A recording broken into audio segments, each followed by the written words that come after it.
Friends, welcome back to my channel. Dear friends, आज हम Indian constitution and polity में एक नए टॉपिक के साथ हम आपसे चर्चा करने वाले हैं। और आज का हमारा जो टॉपिक है फंडामेंटल राइट्स यानी कि मौलिक अधिकारों के बारे में बहुत ही डिटेल से हम पढ़ने वाले हैं।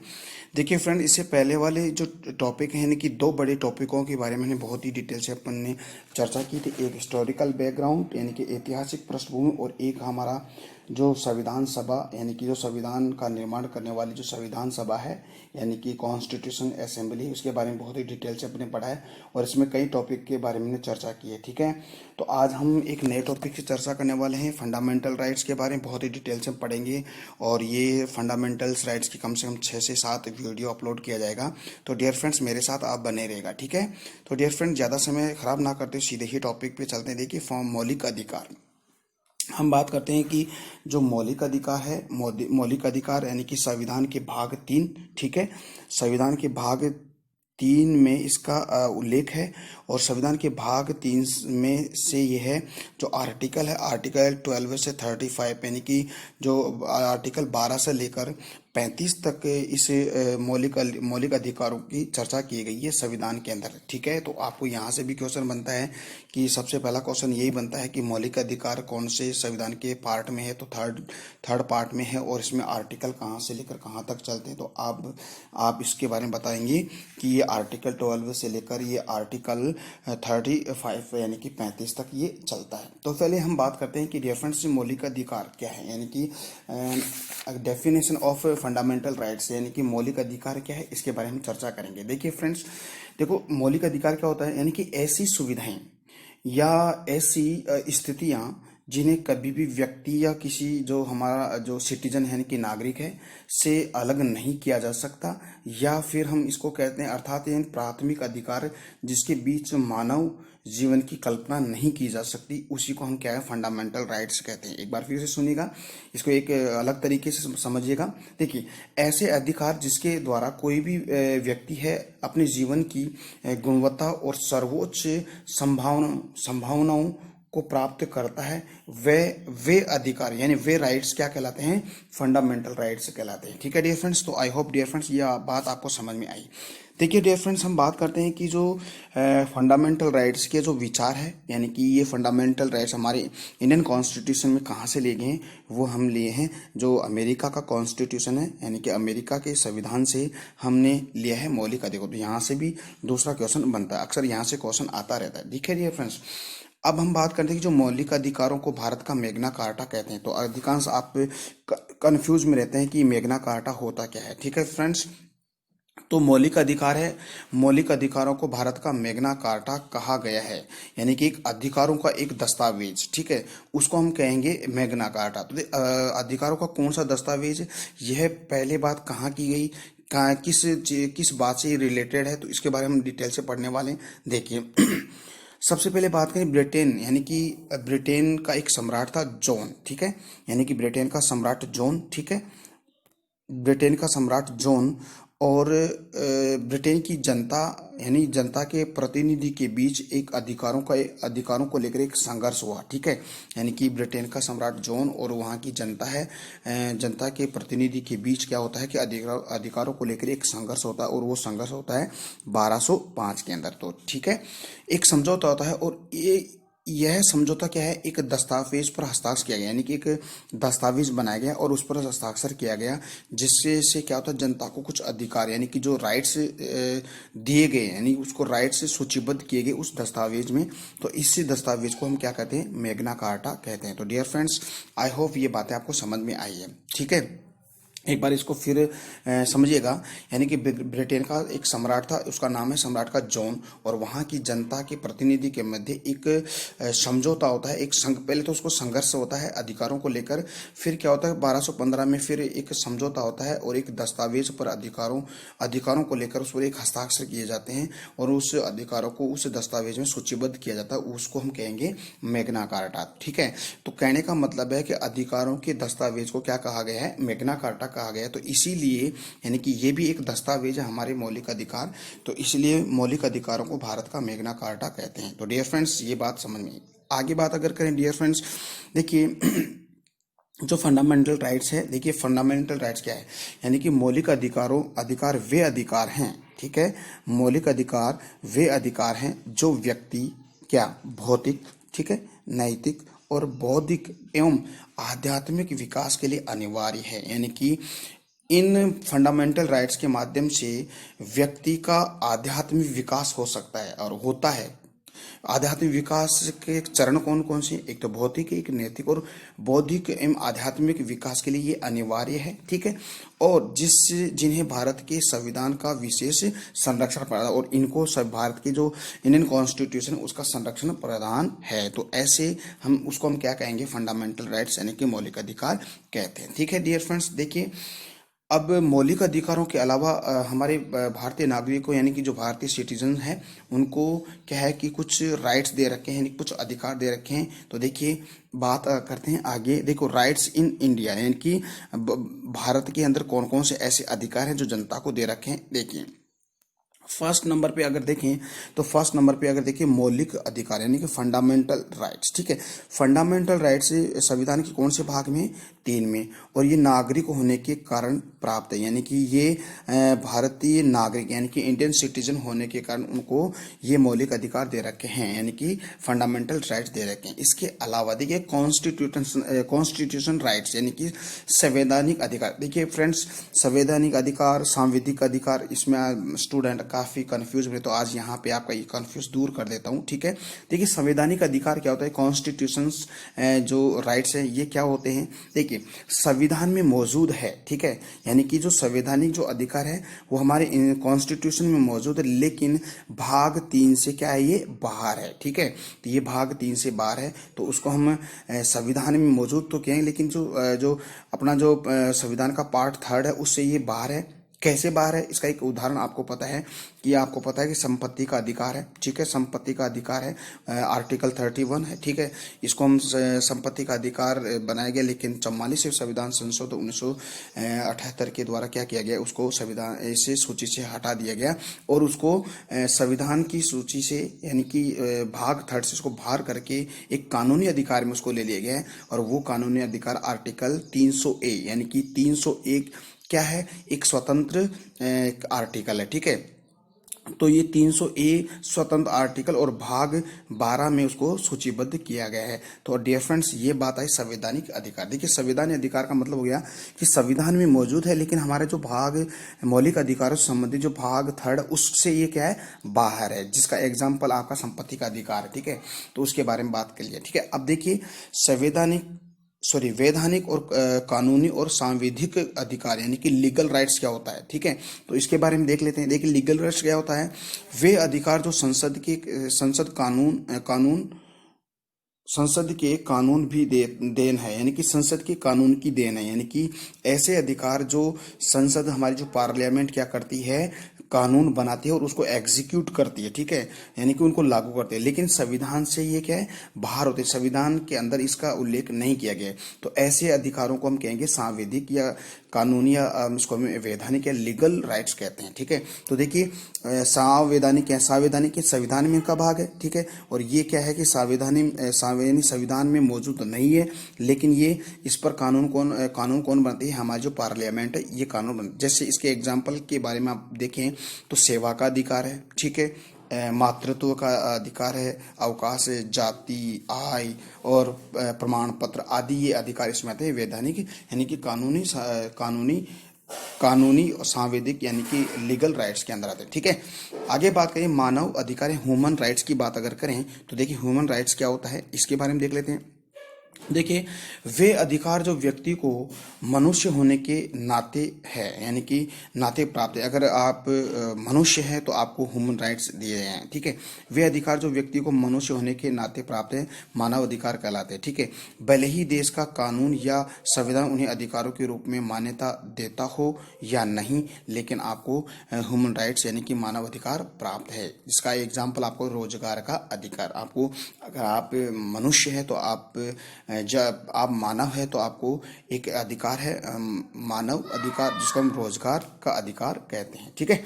बात करते हैं आगे की बात करें तो डियर फ्रेंड्स, एक विशेष बात अगर करें तो विशेष बात में मानव अधिकारों को मानने के लिए सरकार बाध्य नहीं होती, यानी कि जो मानव अधिकार होते हैं ना, ह्यूमन राइट्स होते हैं, उसको सरकार मानने के लिए बाध्यकारी नहीं है। ठीक है, तो ये तो बात हो गई आपके जो ह्यूमन राइट्स, ठीक है, जो नागरिकों को जो अधिकार दे रखे हैं उनके बारे में। अब हम बात करें डियर फ्रेंड्स, यानी कि मौलिक अधिकारों को प्राप्त विशेष संरक्षण, यानी कि जो मौलिक अधिकार है, ऐसे कौन कौन से मौलिक अधिकार है उनको विशेष संरक्षण प्राप्त किए गए हैं, ठीक है, वो हम बात करते हैं। ठीक है, तो देखिए आगे बढ़ते हैं। फर्स्ट संरक्षण, विशेष संरक्षण है, देखिए मौलिक अधिकारों का उल्लंघन होने पर, देखिए अगर आपके मौलिक अधिकारों को मौलिक अधिकारों का उल्लंघन हो रहा है अगर, ठीक है, तो आर्टिकल 32 यानी कि जो आर्टिकल 32 के तहत व्यक्ति सीधे ही सर्वोच्च न्यायालय में केस करता है। बहुत इंपॉर्टेंट है, यहाँ से आपको एक बहुत ही एक अच्छा राइट्स दे रखा है, अधिकार दे रखा है।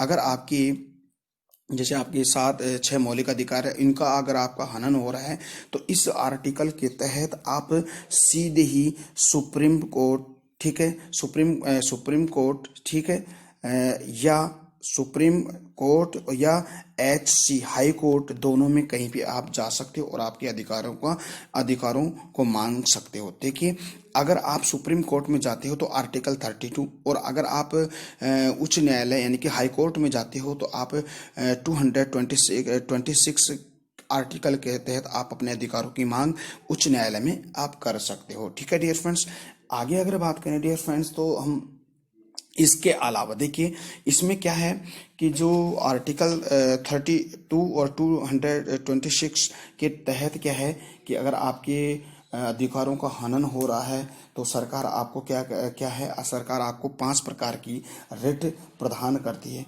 और वो रिट कौन कौन से उसके बारे में हम बात करते हैं।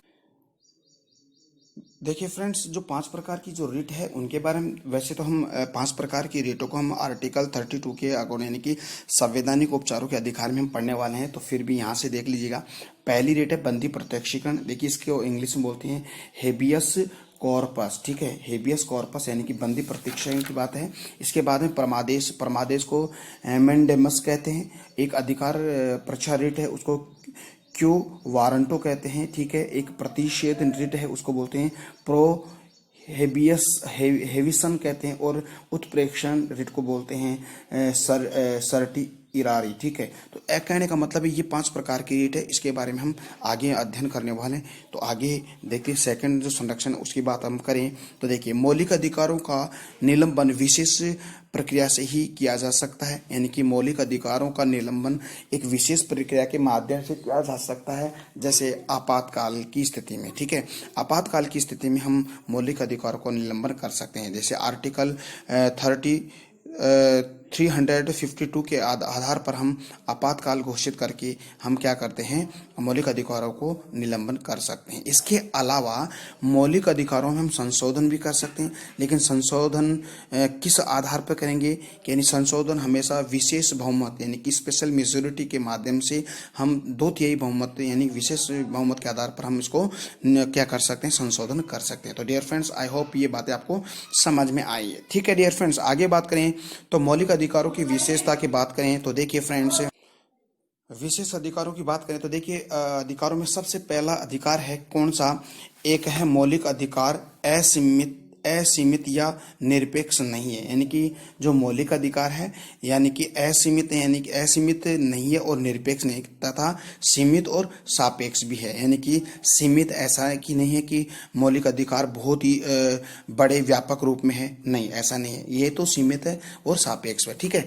दूसरा अगर इसकी विशेषता देखें तो डियर फ्रेंड, मौलिक अधिकारों का स्वरूप नकारात्मक है, ठीक है, नकारात्मक है, नकारात्मक यानी कि सकारात्मक नहीं है। क्यों नहीं है इसके बारे में बात करें कि देखिए नकारात्मक स्वरूप का मतलब है सरकार से कुछ कार्य करने के लिए रोकती है क्या, मौलिक अधिकार। जैसे हम कानूनों के समान संरक्षण प्रदान किया गया है, ऐसा नहीं कि सभी कानूनों के समान संरक्षण प्रदान नहीं किया गया जाए, या ऐसे हम कह सकते हैं कि जो आर्टिकल 17 में क्या है कि अस्पृश्य छुआछूत का निषेध किया गया है। ऐसा सरकार राज्य ऐसा थोड़ी कहता है कि सर आप मतलब अस्पृश्यता कीजिएगा। तो कहने का मतलब है कि जो मौलिक अधिकार है वो का स्वरूप कैसा है, नकारात्मक है यानी कि सकारात्मक नहीं है। ठीक है फ्रेंड्स, अगला टॉपिक अगर थर्ड विशेषता की बात अगर करें तो मौलिक अधिकार परिवर्तनीय यानी कि मौलिक अधिकारों में हम परिवर्तन यानी मौलिक अधिकारों में परिवर्तन कर सकते हैं। ठीक है, यानी सरकार के लिए इसे लागू करना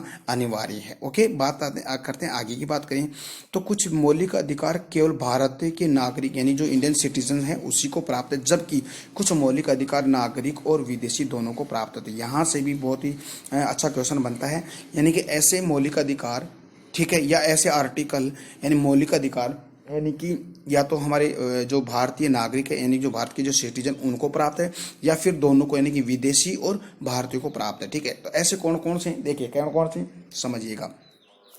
फर्स्ट नंबर पे है आर्टिकल जो नागरिक अधिकार यानी भारत के नागरिकों को प्राप्त है। फर्स्ट आर्टिकल है 15। देखिए 15 आर्टिकल क्या कहता है कि जैसे जाति, लिंग, वंश और जन्म स्थान के आधार पर हम भेदभाव नहीं कर सकते। तो ये हमारे मतलब भारतीय नागरिकों को प्राप्त है। ठीक है, इसके अलावा देखिए 16 का मतलब ये हो गया कि सरकारी नौकरियों में समान अवसर प्रदान करता है। ठीक है, हमारा मौलिक अधिकार। ठीक है, ये 16 हो गया। अब 19 है फ्रीडम यानी कि स्वतंत्रता का अधिकार है। तो ये तो 15, 16 और 19 जो अधिकार है ये हमारे सिर्फ इंडियन सिटीजन्स को ही प्राप्त है, यानी कि विदेशी व्यक्ति को प्राप्त नहीं है। लेकिन यानी कि ऐसे मौलिक अधिकार भी हैं जो भारतीय और विदेशी दोनों को प्राप्त है, जैसे माना 14 आर्टिकल 14 क्या है कि विधि के समक्ष सभी समान है। ठीक है, यानी कि विधि के समक्ष सभी को समानता की दृष्टि से देखा जाएगा। इसके अलावा आपका आता है कि आर्टिकल 21 आर्टिकल क्या है, 21 आर्टिकल में हम बात करते हैं कि जीवन जीने का अधिकार है। ठीक है, ये और एक है 25 आर्टिकल क्या कहता है कि धार्मिक स्वतंत्रता का अधिकार है, यानी कि धर्म से संबंधित है। अभी आप किसी भी धर्म को ग्रहण कर सकते हो, या आप अपने एक धर्म को छोड़कर किसी दूसरे धर्म को भी आप ग्रहण कर सकते हो, तो आप पर कोई बाउंडेशन नहीं है। तो ये 4 ऐसे मौलिक अधिकार है या 4 ऐसे आर्टिकल है जो विदेशी को भी दे रखे हैं और हमारे भारतीय यानी कि सिटीजन को भी दे रखा है, यानी कि 14, 21 और 25 यानी कि 25। आई होप डियर फ्रेंड्स ये बातें आपको समझ में आई है। तो यहाँ से भी क्वेश्चन अक्सर बनता रहता है। ठीक है, अगली बात अगर करें, कुछ मौलिक अधिकार केवल राज्य के विरुद्ध प्राप्त है, यानी कि कुछ मौलिक अधिकार है वो राज्य के विरुद्ध है, और जबकि कुछ मौलिक अधिकार राज्य या निजी व्यक्ति के विरुद्ध है। तो देखिए राज्य के विरुद्ध कौन से हैं, एक तो आपका 15, ठीक है, और एक 16। 15 और 16 देखिए 15 मैंने आपको बताया कि वंश, जाति, लिंग, जन्म स्थान के आधार पर आप किसी भी समाज के व्यक्ति से आप भेदभाव नहीं कर सकते। एक तो ये हो गया, ये राज्य के विरुद्ध है। ये भी क्वेश्चन बनता है कि राज्य के विरुद्ध कौन कौन से आर्टिकल, तो 15 और 16। और 16 का मतलब ये हो गया कि जो किसी भी व्यक्ति को सरकारी नौकरी पाने का अधिकार यानी कि समान अवसर उसको दिया गया है। तो आर्टिकल 16 ये है। तो ये 2 ऐसे आर्टिकल हैं या 2 ऐसे फंडामेंटल राइट्स हैं जो केवल राज्य के विरुद्ध है। लेकिन ऐसे दोनों के विरुद्ध कौन कौन से हैं, देखिए दोनों के विरुद्ध आपका 17 एक निजी व्यक्ति के और एक राज्य के विरुद्ध है। देखो 17 क्या है, 17 आपको पता है कि 17 अस्पृश्यता का अंत है। तो राज्य ऐसा थोड़ी ना कहता है कि आप अस्पृश्यता कीजिए, छुआछूती ना, ये रॉन्ग बात है। ठीक है, तो ये है एक तो दोनों के विरुद्ध यानी कि 17 और एक 24 आपको पता है कि 24 आर्टिकल होता है जैसे आप छोटे बच्चे हैं, 14 वर्ष से कम उम्र के बालक बालिकाओं किसी कल कारखाने हैं, होटल वगैरह में आप काम नहीं करवा सकते, तो ये उसके विरुद्ध है। ठीक है, तो कहने का मतलब ये 2 ऐसे आर्टिकल हैं जो दोनों के विरुद्ध है, यानी कि निजी व्यक्ति के और राज्य के। लेकिन केवल राज्य के विरुद्ध जो आर्टिकल है वो 15 और 16 है। आई होप डियर फ्रेंड्स ये बातें आपको समझ में आ रही है। ठीक है, देखिए आगे बात करें तो डियर फ्रेंड्स अब देखते हैं कि यहाँ पर हम मूल संविधान में 7 प्रकार के फंडामेंटल राइट्स थे। ठीक है, अब देखिए मूल अधिकारों की अगर बात आती है तो मूल अधिकार में मौलिक अधिकार कितने हैं, तो वो 7 हैं। अगर हम संविधान में मौलिक अधिकार कितने हैं तो आप 6 बताओगे। ठीक है, तो यहाँ से भी कंफ्यूज है, तो इस कंफ्यूज को दूर कीजिएगा। अगर मूल संविधान आता है तो मूल संविधान में मौलिक अधिकार फंडामेंटल राइट्स की संख्या कितनी थी, 7 थी। ठीक है, और अगर संविधान में मौलिक अधिकारों की बात अगर करें तो कितनी संख्या है, 6 है। ठीक है, यानी कि एक संपत्ति का जो अधिकार है 31 को उसको हटा दिया गया। ठीक है डियर फ्रेंड्स, तो देखिए यहां से आप इसको क्लियर कीजिएगा। ठीक है, 7 कौन कौन से हैं, समानता का अधिकार आर्टिकल 14 से 18 तक, ठीक है। फिर स्वतंत्रता अधिकार है आर्टिकल 19 से 22 तक। फिर शोषण के विरुद्ध जो आर्टिकल है वो 23 24 है। धार्मिक स्वतंत्रता का अधिकार है इसमें आर्टिकल 25 से लेकर 28 तक है। और सांस्कृतिक एवं शैक्षणिक अधिकारों में आता है 29 और 30, ठीक है। और एक आता है संपत्ति का जो अधिकार 31 में आता है, ठीक है। और आता है संवैधानिक उपचारों का अधिकार 32, ठीक है। तो ये सभी जो आर्टिकल, एक एक आर्टिकल का एक एक वीडियो में अपलोड करूंगा, बहुत ही डिटेल से मैं आपको पढ़ाने वाला हूं। तो डियर फ्रेंड्स, मेरे साथ आप बने रहेगा और अपना टीके स्टडी क्लासेज जो चैनल है उसके लाइक और शेयर और सब्सक्राइब भी उसको कीजिएगा, ठीक है। तो देखिए अब बात करते हैं आगे। एक विशेष बात अगर करें तो देखिए फ्रेंड्स, विशेष बात में आती है कि जो 44 जो कॉन्स्टिट्यूशन अमेंडमेंट 1978 यानी कि 44वां संविधान संशोधन 1978 के द्वारा संपत्ति के अधिकार को क्या कर दिया गया। संपत्ति का जो अधिकार है, जो आर्टिकल 19 क्लोज 1 सब क्लोज F तथा आर्टिकल 31 दो जगहों पर पाया गया। यानी कि जो संपत्ति का जो अधिकार है ये दो जगहों पर पाया जाता है। एक तो आपका जो स्वतंत्रता का जो अधिकार उसमें भी आपको है आर्टिकल 19 क्लोज 1 सब क्लोज F, और एक आर्टिकल 31 में पाया जाता है। और भारतीय संविधान के भाग 12 और स्वतंत्र आर्टिकल 300A में डाल दिया गया है, एक कानूनी अधिकार में इसको डाल दिया गया है। तो आपको क्या याद करना है डियर फ्रेंड्स, देखिए क्वेश्चन बनता है कि संपत्ति के अधिकार को कौन से संविधान संशोधन के द्वारा उसको मौलिक अधिकार फंडामेंटल राइट से हटाकर उसको एक स्वतंत्र एक कानूनी अधिकार में डाल दिया गया। तो आप बताओ 44वां संविधान संशोधन 1978 के माध्यम से, ठीक है, ठीक है। या तो संशोधन अमेंडमेंट पूछेगा या आपको सन पूछेगा। तो इनमें आप कंफ्यूज नहीं होना चाहिए, नहीं रहेगा, इनको याद करिएगा, ठीक है। अब देखिए फ्रेंड्स आगे बात करें तो देखिए मैंने बताया आर्टिकल 19 क्लोज 1 सब क्लोज F और आर्टिकल 31 ये भाग 3 में अब था, ओके। अब इसको हटाकर किसमें आर्टिकल 301 फ्रीडम आर्टिकल उसमें रखा गया और भाग 12 में डाल दिए गए। इसके अलावा डियर फ्रेंड्स एक बात और कर लेते हैं कि एक विशेष यानी कि एक कॉन्स्टिट्यूशन अमेंडमेंट है 2002 में, यानी कि 86वां संविधान संशोधन 2002 के द्वारा जो संविधान के जो आर्टिकल 21A, ठीक है, 21A यानी कि एक स्वतंत्र आर्टिकल है 21 यानी कि 21A जोड़ा गया है। और इसको शिक्षा के अधिकार को मौलिक अधिकार में बनाया गया, यानी कि शिक्षा के अधिकार को भी क्या एक मौलिक अधिकारों में उसको रखा गया है, ठीक है। तो आई होप ये बातें आपको समझ में आ रही है, ठीक है। अब आप बात करते हैं कि 6 कौन कौन से मौलिक अधिकार है। तो फ्रेंड्स देखिएगा, फर्स्ट नंबर है समानता का अधिकार। देखिए आर्टिकल 14 से 18 तक। स्वतंत्रता का अधिकार आर्टिकल 19 से लेकर 22 तक। और शोषण के विरुद्ध अधिकार है 23 24। और धार्मिक स्वतंत्रता अधिकार है 25 से 28। और शैक्षणिक और सांस्कृतिक अधिकार है 29 और 30। संवैधानिक उपचारों का अधिकार है 32 यानी कि 32 है, ठीक है डियर फ्रेंड्स। देखिए मैंने इसको एक शॉर्ट ट्रिक बनाई है, यानी कि SSS, ठीक है। तो देखिए शुरू के 3 जो S है वो कहाँ से स्टार्ट हो रहे हैं। देखिए समानता, स्वतंत्रता और शोषण के। और फिर चौथे नंबर है D है, D यानी धार्मिक स्वतंत्रता अधिकार। फिर SS है, एक है S का मतलब शैक्षणिक एवं सांस्कृतिक अधिकार, और एक संवैधानिक उपचारों का अधिकार। तो डियर फ्रेंड्स नेक्स्ट जो वीडियो आएगा उसमें सभी के बारे में एक एक जो राइट्स है उसके बारे में बहुत ही डिटेल से हम पढ़ने वाले हैं। और उसके जो सब क्लॉज यानी कि जो आर्टिकल सब क्लॉज आते हैं उनके बारे में हम डिटेल से पढ़ेंगे, ठीक है। आगे बात करें तो डियर फ्रेंड्स अब देख लीजिएगा 2 आर्टिकल हम यहाँ से पढ़ लेंगे, एक तो आर्टिकल 12 और आर्टिकल 13, ठीक है। तो इनके बारे में पढ़ेंगे, फिर अगला वीडियो अपलोड करेंगे समानता का अधिकार, ठीक है। देखिए आर्टिकल 12 क्या कहता है कि आर्टिकल 12 में हम राज्य की परिभाषा दी गई है। अब राज्य की परिभाषा क्या है, देखिए राज्य क्या है, व्हाट इज स्टेट, ठीक है, व्हाट इज स्टेट, राज्य क्या है। देखिए केंद्र की संसद और सरकार ये भी क्या है, ये राज्य है, ठीक है।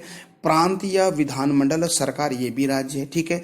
स्थानीय संस्थाएं आप देख लीजिए, नगर पालिका है, जिला बोर्ड ये भी राज्य है, ठीक है। सरकार की शक्ति का प्रयोग करने वाले कोई भी व्यक्ति या संस्था या अथवा सरकारी कंपनी, ये सारे के सारे क्या है, ये राज्य हैं, यानी कि ये सभी क्या कहलाएंगे, राज्य। कहने का मतलब है कि जो फंडामेंटल राइट्स को फॉलो करने वाली सभी जो संस्थाएं होती है वो क्या कहलाती है, राज्य कहलाती है। इसके अलग देखिए 2002 में मैसूर पेपर मिल्स लिमिटेड बनाम Mysore paper mills officers association को भी राज्य का दर्जा उसको भी दिया गया है। तो आई होप डियर फ्रेंड्स राज्य की परिभाषा आपको समझ में आई। देखिए राज्य की परिभाषा क्या होती है कि राज्य के अंदर यानी कि फंडामेंटल्स राइट्स को फॉलो करने वाली सभी संस्थाएं, सभी व्यक्ति वगैरह वो सभी राज्य की परिभाषा में शामिल किए गए हैं। तो ठीक है, अगला है आर्टिकल 13 यानी कि जो 13 है उसमें क्या क्या बातें की गई उनके बारे में बात करें तो डियर फ्रेंड्स मौलिक अधिकारों में संशोधन कर सकते हैं, ठीक है। देखिए मौलिक अधिकारों में संशोधन कर सकते हैं, देखिए कौन क्या क्या कर सकते हैं, कैसे कर सकते हैं। देखिए मूल अधिकारों से असंगत या उनका अल्पीकरण करने वाली विधियां, यानी कि मूल अधिकारों को असंगत और अल्पीकरण कम करने की विधि क्या है। देखिए क्या है, राज्य ऐसी कोई विधि नहीं बनाएगा, यानी कि जो राज्य है ऐसी विधि यानी कानून नहीं बनाएगा जो इस भाग द्वारा प्रदत्त अधिकारों को छीनती है, यानी कि जो प्रदत्त जो अधिकार है व्यक्तियों के उनके अधिकारों को छीनती है या उसको न्यून कम कर सकती है। तो इससे इसका मतलब ये हो गया कि उसको कहेंगे अल्पीकरण या असंगत, ठीक है। अब देखिए इसमें कुछ केसेस आए हैं। देखिए केशवानंद भारती वर्सेस केरल राज्य 1973, ये मैंने आपको पिछले वीडियो में बहुत ही डिटेल से मैंने पढ़ा दिया। इसमें क्या है कि न्यायालय ने यह स्पष्ट किया कि मूल अधिकार संविधान का आधारभूत ढांचा है और इसलिए इसे संशोधन द्वारा कम किया जा सकता, परंतु समाप्त नहीं किया जा सकता। यानी कि संशोधन कर सकते हैं लेकिन पूर्णतः उसको समाप्त नहीं कर सकते हैं। आपको वैसे पता है कि मौलिक अधिकारों में संशोधन कर सकते हैं लेकिन उसको पूर्णतः हटा नहीं सकते, ठीक है। तो ये बात आपको समझ में आगे बात करें तो dear friends M Nagarajan versus union of Indian 2007 का मामला है। उच्चतम न्यायालय में कहा कि मूल अधिकार राज्य द्वारा अपने नागरिकों को उपहार नहीं है, यानी कि उपहार नहीं है, ठीक है। ये बात हो गई। तो डियर फ्रेंड्स आज का हमारा टॉपिक एंड होता है और अगला टॉपिक है हम प्रत्येक एक फंडामेंटल राइट्स या राइट्स के बारे में डिटेल से पढ़ने वाले हैं। तो मेरे साथ आप बने रहिए और अपना जो टीके स्टडी क्लासेस चैनल है उसके अपने फ्रेंड सर्विस के लिंक को शेयर कीजिए, लाइक कीजिए, सब्सक्राइब भी कीजिएगा। ओके, तब तक के लिए मैं आपसे इजाज़त लेना चाहता हूँ। नमस्कार, जय हिंद, जय भारत, बाय बाय।